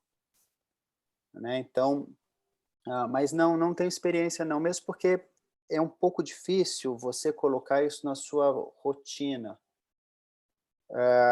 Porque todo o nosso screening aqui é feito por optometristas. Então, eles que fazem todos os exames. Você tentar incluir isso, tem que ser uma coisa que tem que ficar muito em cima. Obviamente, é uma coisa que eu estou devendo para o Wallace, inclusive. O Wallace comentou comigo de fazer alguns casos de pacientes virgens, fazer full, né, totalmente guiada pelo Perames. Eu estou devendo isso para ele, mas é que requer um pouco de logística aqui, que às vezes é um pouco difícil você ter isso. Né? Você padronizar, os pacientes não necessariamente... eu tenho meu dia cirúrgico, então os pacientes que vêm marcados comigo, não necessariamente eu tenho informação quem são esses pacientes que vêm no meu dia cirúrgico, eles simplesmente agendam para o meu dia. Então, é uma logística que às vezes é um pouco difícil, mas eu vou fazer isso ainda. Tá? Eu vou trazer os resultados aqui depois. Uhum. Eu estou perguntando isso até porque, antigamente, né, com o LADA, todo mundo tinha que ser tratado por aberração, porque o laser induzia mais aberração, então era feito isso. E hoje em dia dá para ver que, assim, foi totalmente parado de se falar em aberrometria, essas coisas, e agora eles estão retornando. Quase todos os lasers estão voltando a tentar tratar alguma coisa de aberração total. Então, mesmo os que não têm hoje, você conversa com os técnicos, todos estão em estudo softwares novos para tratar a aberração total de novo. Então, isso que eu queria ver, o quanto que realmente isso está sendo, mais uma vez, marketing de indústria, ou o quanto se usa mesmo, né? Porque no tratamento convencional, e dá para... Convencional não, no tratamento dia a dia, eu diria, né? Não só para casos especiais, né? Porque assim, primeira coisa, Cláudia, eles têm que ter um aberrômetro bom, né? Assim, quem tem aberrômetro hoje em dia? Ninguém, tem só a Schwind, tem o Perames, que é um super aberrômetro, mas ainda assim, vou pegar um caso aqui, ó. Eu não conheço esse caso, tá certo? Eu vou só mostrar para vocês o Perames aqui. Então, caso pós-operado já tem minha lente trifocal aqui, tá certo? O que ele vai me dar? Ele vai me dar esse mapa refrativo, de erro refrativo, que ele é bem sensível, eu consigo ver os anéis todos. E ele vai me dar aqui os dados refrativos. Tá? Então, aqui seria a refração do paciente. Essa refração, ela não bate muitas vezes com a refração manifesta. Tá? Então, obviamente, você sabe bem essa nova, né, classificação proposta pelo Damian Gatinel. Nos componentes de defocus, nos componentes de aberração esférica, existe um componente de defocus embutido. Né? Nos componentes de coma, existe alguma coisa de astigmatismo embutida no coma. O que o Damian Gatinel vem falando é justamente tentar decompor esses componentes de forma que a parte de aberração fique mais clean, né? Sem essa influência. Isso, teoricamente, se isso for verdade, se isso acontecer mesmo, vai ser uma revolução em termos de tratamento personalizado, porque aí sim você vai conseguir tratar a aberração com maior precisão. E é algo que, obviamente, demora para ser feito, né? Mas aqui a gente consegue ver refração, e aqui a gente consegue ver todos os componentes da pirâmide aqui de Zernike. Então, nesse caso, só mostrar um pouco pirâmides aqui para vocês, acho que talvez seja interessante, seja legal a gente ver. Eu uso bastante até esse mapa daqui. Esse mapa, ele me dá a refração aqui como se fosse a qualidade óptica sem correção. Eu posso simular a qualidade óptica com correção. Então, aqui um paciente que está com mais 2, menos 0,75, ficaria com essa qualidade óptica. Você tem aqui aberrações, né, alta ordem, baixa ordem. Então, isso aqui, se você for ver, mais 2 menos 0,75, mais 1,86 menos 0,50. Então, seria como se fosse a refração manifesta, né? Ele está extrapolando a refração aberrométrica para uma refração com distância vértex aqui, compatível com refração, né? Com óculos. Eu consigo ver os outros mapas aqui. Vamos ver. Outros mapas. Esses mapas eu não uso muito, são mapas de qualidade óptica. Aqui eu consigo ver um mapa de lente tórica. Então, é um Toric IOL Assistant.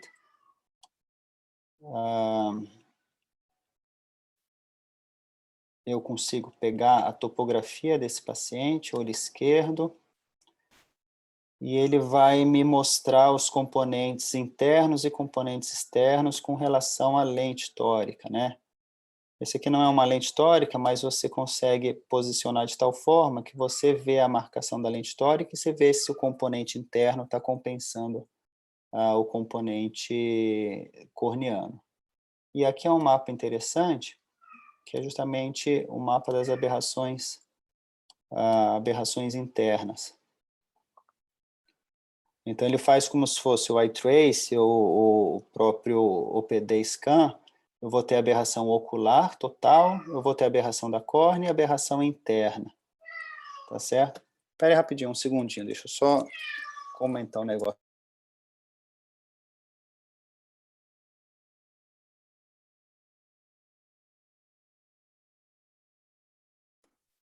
Oi, desculpa, o gato está pedindo para sair aqui, os meninos não abrem a porta para ele. Então, aqui eu tenho todos os componentes do Zernike, do olho como um todo, da córnea, e internos, digamos assim. Eu posso escolher outras formas, eu posso escolher como normativo. Aqui fica muito ruim porque minha tela é pequena, mas na tela grande fica mais bem distribuído.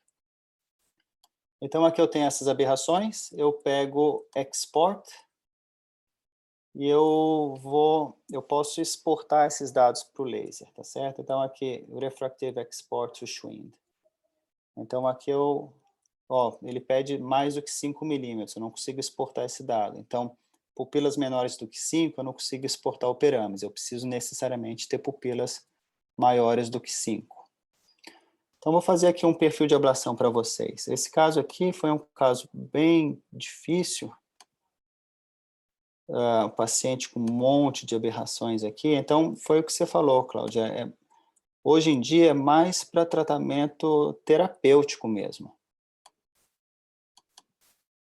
Tá? Brenner, você consegue me ouvir? Sim. O fato dele perceber os anéis difrativos atrapalha no seu tratamento? Porque, teoricamente, isso é uma aberração que você não quer tratar, né? Não, isso aí, na verdade, não lê como aberração, no final das contas, porque aquele mapa, é um mapa refrativo, ele não leva aquele mapa em consideração para a correção, ele leva o outro mapa aberrométrico. E o outro mapa aberrométrico não é influenciado pelos anéis. Você não consegue ver aqueles anéis lá. E mesmo porque esse tipo de aberração é tão, não aberração, mas essa análise é tão pontual que o perfil não leva isso em consideração. Posso depois mostrar um caso aqui para vocês.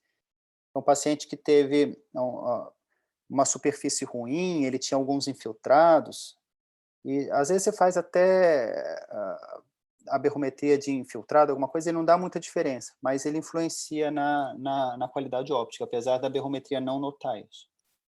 Então, vou só mostrar esse caso aqui para vocês, a gente consegue ver aqui no Multimap.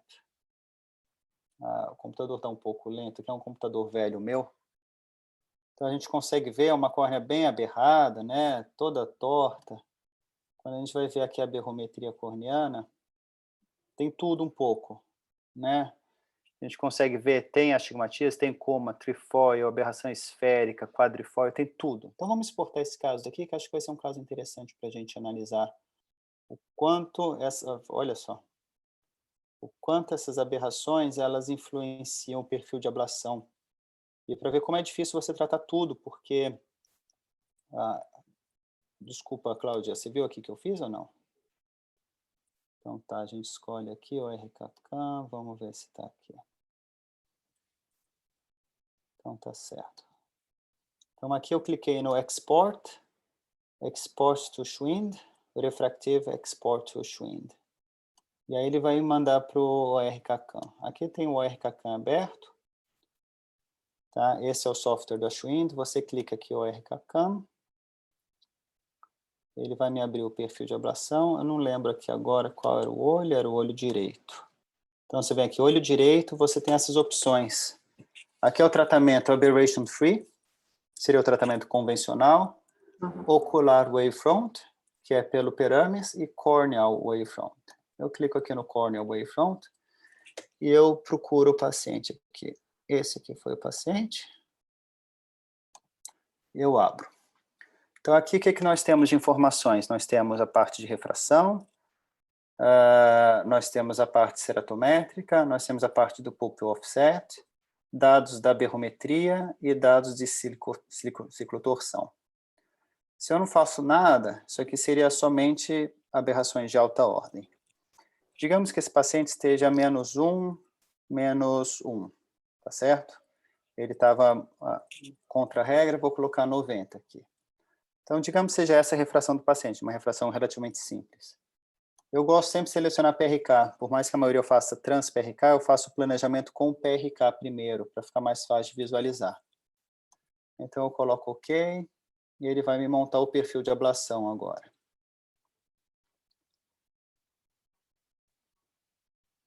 Então, ele vai calculando aqui o perfil de ablação. Nem sempre demora tanto, mas é porque eu estou com o meu computador velho e eu não instalei o Windows no meu computador novo ainda.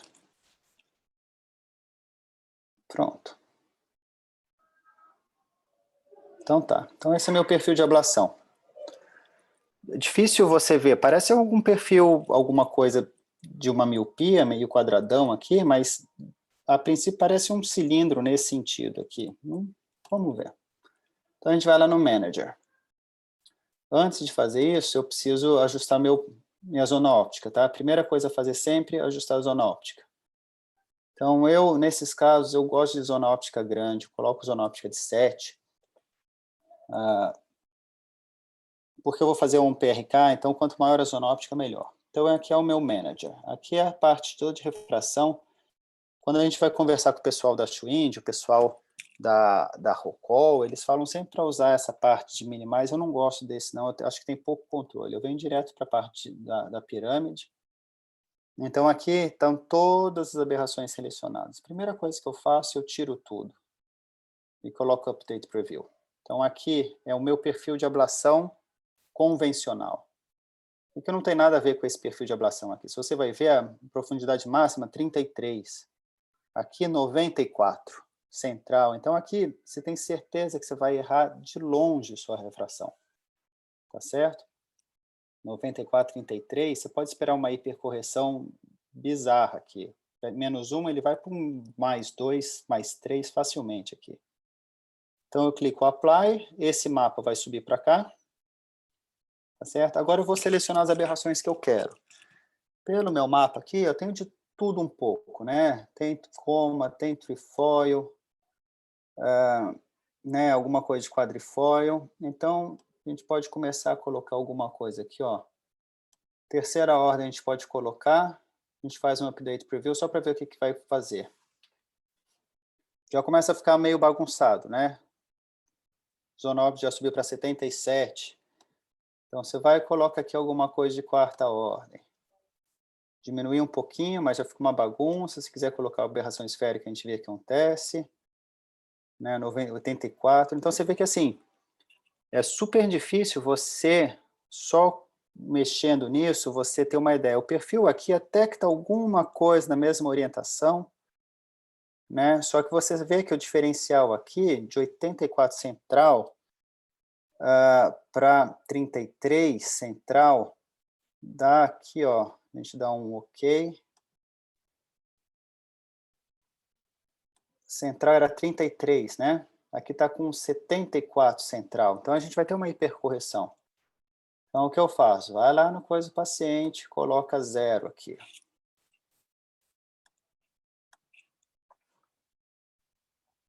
Diminuiu para 57, era 33, né? Só que daí começa a ficar uma bagunça, né?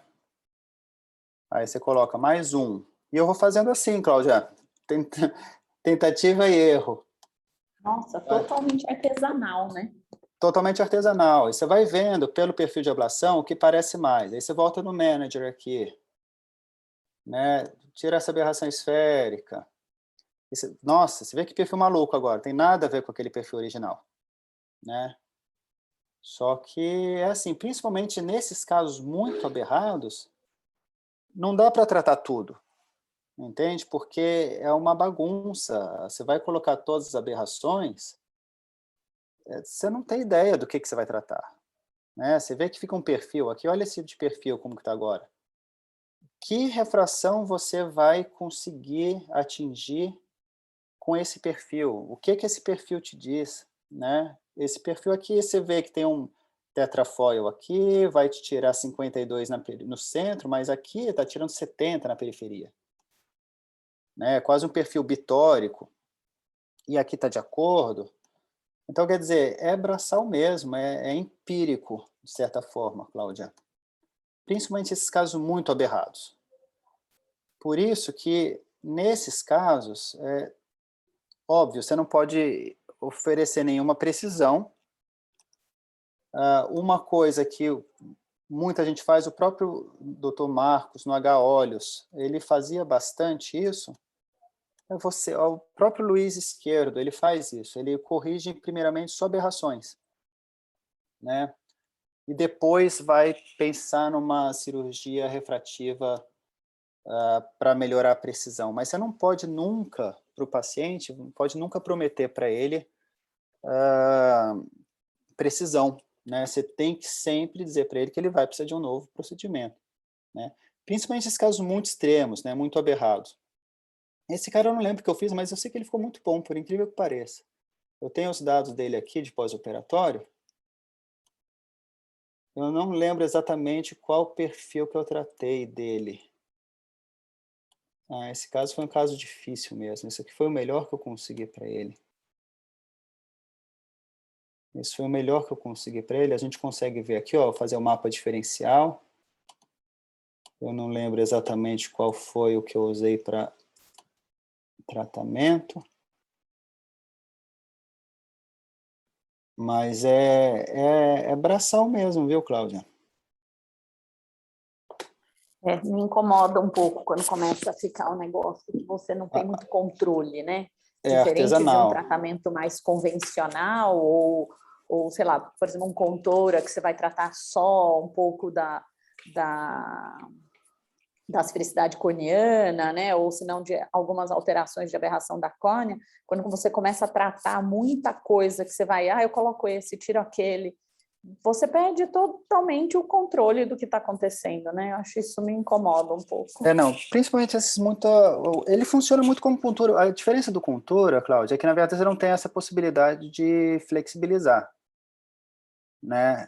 O contura é um pacote, então aquele dado original lá é aquilo que você vai tratar no contura.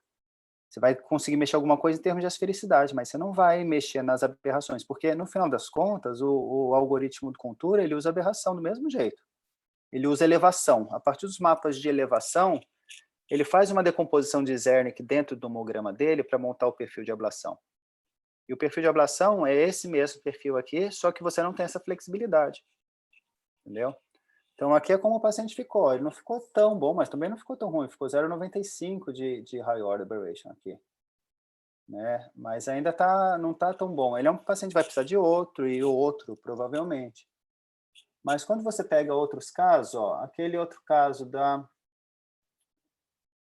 da zona óptica aqui. Só para lembrar que olho que foi. Foi esse olho esquerdo aqui. Então, você pega, por exemplo, esse caso aqui, ó.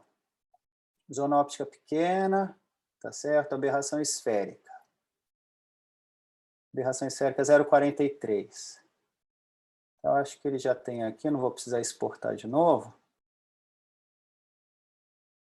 Então, olho direito, corneal, tá aqui, wrong eye, então tá bom, então vamos à esquerda.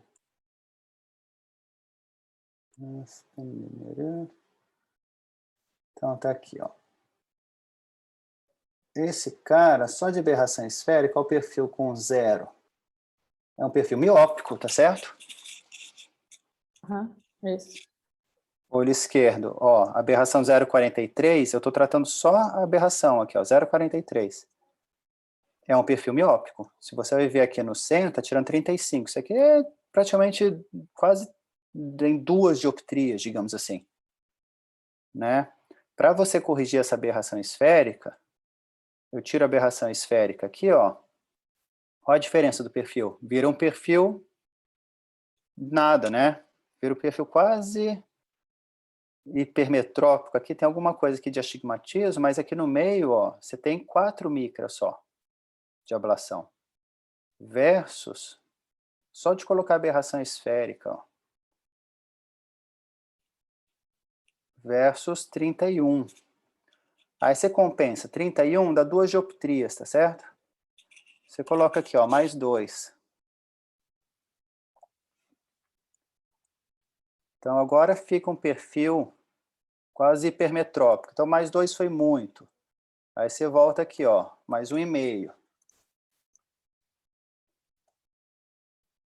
Você quer que ele fique plano. Digamos que você não quer induzir aberração, não quer induzir componente esférico. Então, tem 4 central, tem essa forma do donut aqui, mas aqui está bem verdinho no centro. Talvez esse seja um perfil adequado para ele, se ele for plano, tá certo?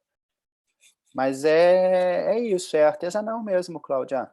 Não existe um software, algo que te dê um perfil liso pronto. Isso não existe, tá? Não existe.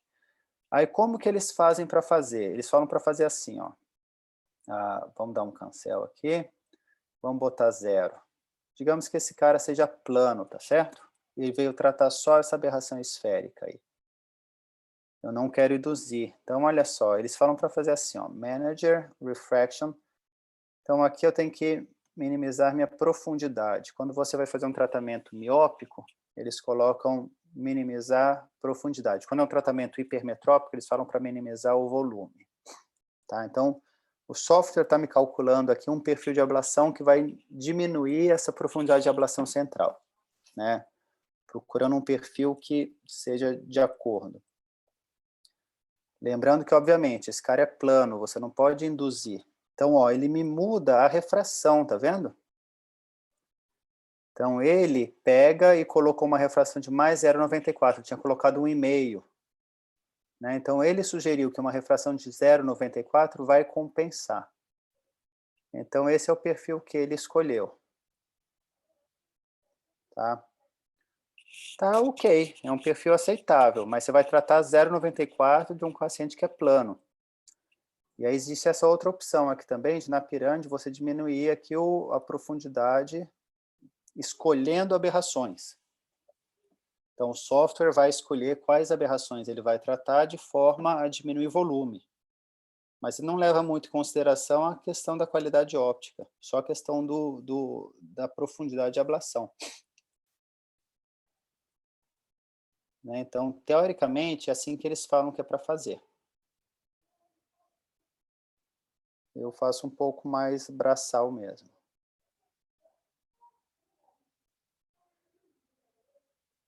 Vamos ver. É muita loucura, né? Assim, tem que ser para olhos muito aberrados, pacientes muito infelizes, realmente, porque senão você começa a mexer, você perde, quer dizer, tudo que você batalhou ali na refração, para que tenha uma coisa mais não subjetiva só, né? Uma coisa mais objetiva, aí você vai totalmente para o subjetivo, né? Exatamente. Então, aqui, ó, como que ficou a pirâmide? Isso aqui são as aberrações que ele tirou. Ele manteve essas, manteve as que estão realmente alteradas, que é o coma e a aberração esférica, e deixou essas aqui que elas vão se somar, se compensar de certa forma, para que tenha um perfil de ablação mais, né, menos profundo. E ele me deu uma ablação máxima de 20 micra periférica aqui, central de 11. É um perfil bacana, eu não achei tão ruim não o perfil que ele me deu, Cláudia. Ele vai ter esse anel, né, esse donut aqui, que vai corrigir a aberração esférica. Ele vai aumentar, vai ter essa ablação na meia periferia. Não é na extrema periferia, como um tratamento hipermetrópico, mas é uma ablação na meia periferia, tentando tirar um pouco aqui no centro, porque, obviamente, se ele tira só aqui, ele vai induzir aberração, né? Então, não achei um perfil tão ruim não, viu, Cláudia? Se ele tivesse plano. Né? Então, no final das contas, esse paciente estava em torno de -1. E eu tratei 0. Então, ficou bem semelhante ao meu perfil mesmo. Tá? Mas não existe essa questão da supervisão do tratamento, isso aí já caiu por terra há anos, né? O ideal, realmente, a minha sugestão é você induzir o mínimo possível de aberração. Então, um bom perfil convencional, um perfil asférico, zona óptica grande, sempre tentar fazer o máximo da zona óptica possível. Então, eu atualmente uso zona ópticas assim, de 6.7 no mínimo, para tratamento miópico, uso 7 zona ópticas e 7.2, dependendo. Se eu faço PRK, eu jogo essa zona óptica lá para longe, porque eu não fico com a limitação do flap, então eu jogo às vezes 7.4, 7.5 de zona óptica, obviamente dependendo da profundidade de ablação, né? Você não vai pegar um cara com -6 e fazer um 7,5 de zona óptica, que você vai tirar muito. Mas, primeiro, uma boa refração é fundamental. Segundo, a zona óptica, tentar aumentar a zona óptica. Terceiro, a centralização, eu faço sempre centralização no vértex. E quarto, controle de ciclotorção. Eu acho que com essas plataformas de laser modernas, se você usar essas ferramentas todas, você vai induzir muito pouca aberração, não tem necessidade de você tentar compensar aberrações que não existem, né, na verdade. Vou tentar ver um caso aqui de córnea normal, eu acho que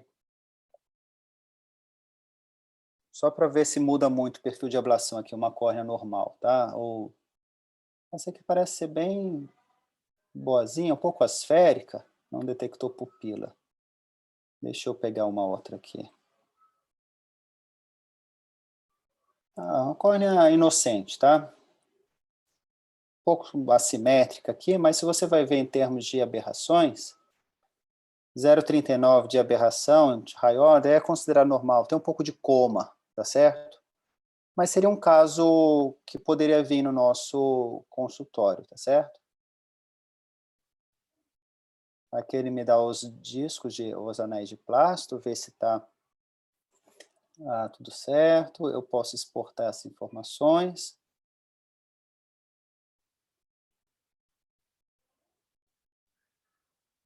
Tá, então eu venho aqui no meu perfil, no meu ORCCAM. Era olho direito, se eu não me engano, não era isso? Tá. Então aqui, vamos fazer um perfil de quanto? Quer -2 para ele, Cláudia? Isso, pode ser. Uhum.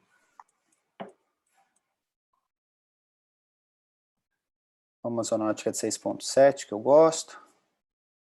Então tá bom, esse é o perfil Wavefront Guided dele.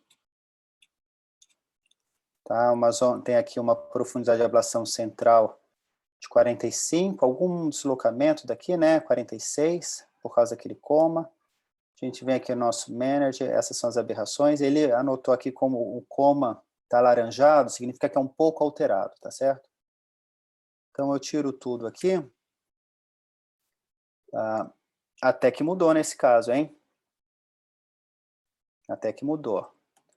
Então, eu coloco aqui, ó, esse é meu perfil de ablação convencional, 33.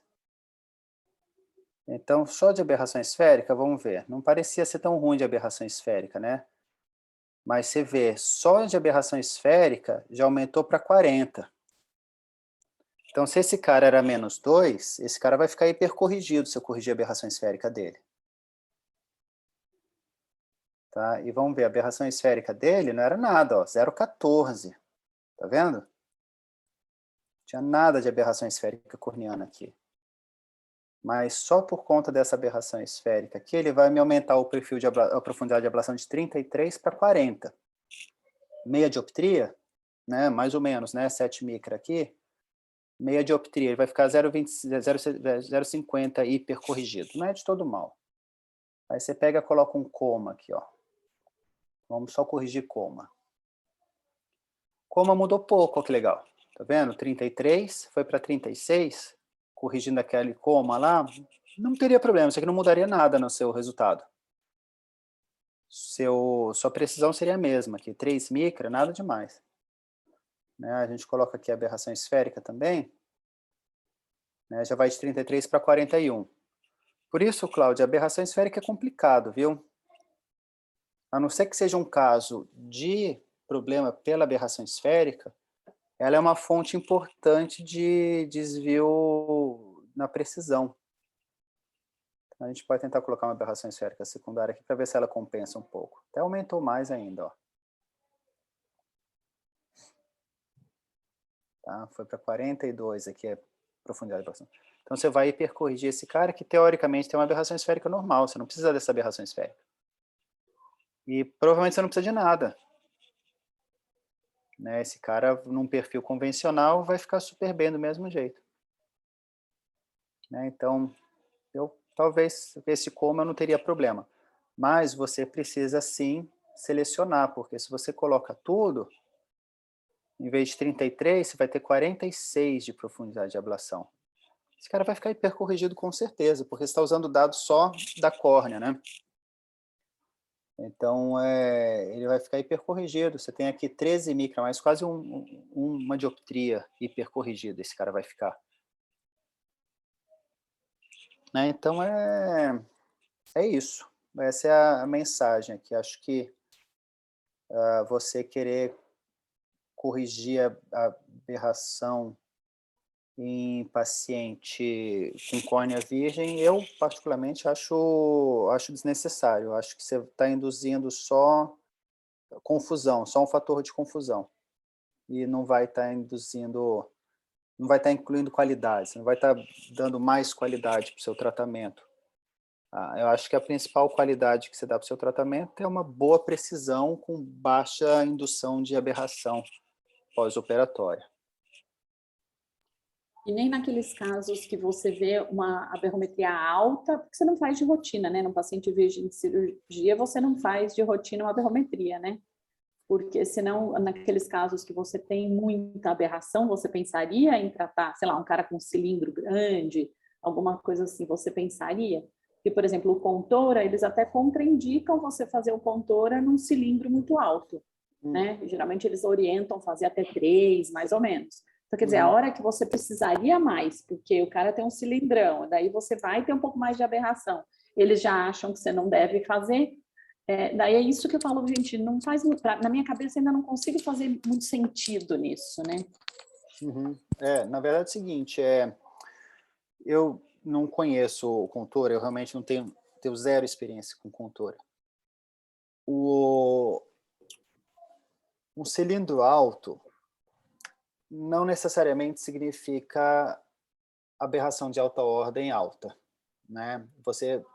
Porque o cilindro está naquele componente das baixa ordem, você pode ter uma ótima qualidade óptica em termos de alta ordem e ter um cilindro alto.